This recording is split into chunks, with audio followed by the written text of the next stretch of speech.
नमस्कार. आज आपण पाहणार आहोत युनिफॉर्म सर्क्युलर मोशन आणि नॉन युनिफॉर्म सर्क्युलर मोशन.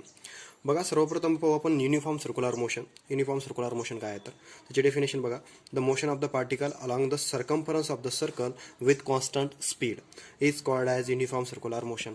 जेव्हा एखादा ऑब्जेक्ट जो आहे पार्टिकल परफॉर्म करत असेल एक circumference of circle with constant स्पीडने जर का फिरत असेल व्ही एवढ्या स्पीडने, तर त्याला आपण काय म्हणतो, युनिफॉर्म सर्क्युलर मोशन म्हणतो. जसं बघितलं असतं या ठिकाणी हा ऑब्जेक्ट आहे, याची जी रेडियस आहे आर, याचे जो ओरिजिन आहे ओ, आणि जे ऑब्जेक्ट आहे तो ए हा जो आहे तर तो व्ही आय स्पीडनं फिरत आहे.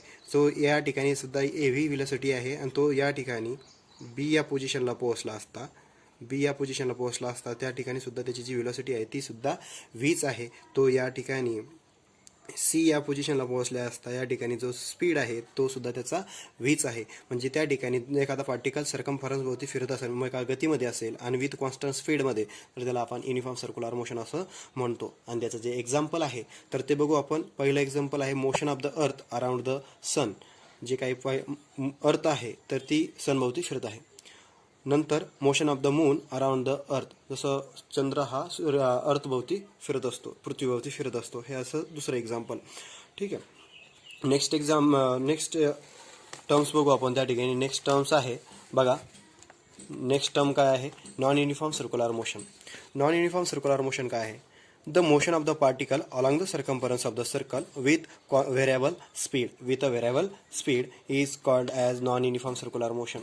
आता काय सांगितलेलं आहे की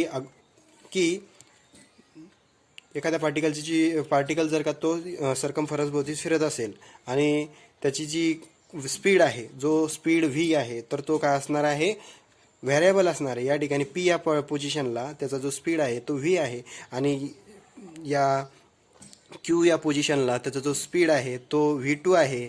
म्हणजे तो स्पीड जो आहे तो चेंज झालेला. इथं 10 असेल, इथं 20 असेल, या ठिकाणी पोहोचला तर तो 30 असेल, 30 मीटर पर सेकंद असा काहीतरी स्पीड असेल तर V3 असं म्हणता येईल. म्हणजे या ठिकाणी V आहे, V2 आहे, V3 आहे, म्हणजे तो स्पीड जो आहे तर तो चेंज होत आहे, म्हणजे व्हॅरी होत आहे.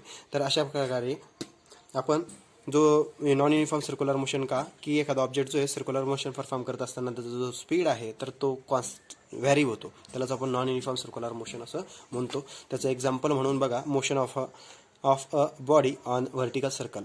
Motion of a body on a vertical circle.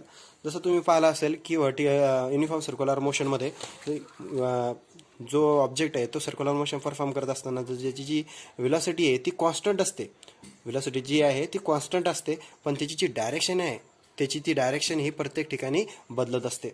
या ठिकाणी सुद्धा बघा, या ठिकाणी काय आहे, नॉन युनिफॉर्म सर्क्युलर मोशनमध्ये सुद्धा काय होतं आहे की तो जो ऑब्जेक्ट आहे तर तो सर्क्युलर मोशनमध्ये तर फिरतोय, पण त्याचा जो स्पीड आहे तर तो सुद्धा काय होत आहे? व्हॅरी आहे. आणि त्याचं जी डायरेक्शन आहे ती सुद्धा चेंज होत असते. हे 2 पॉईंट लक्षात ठेवायचे आहे.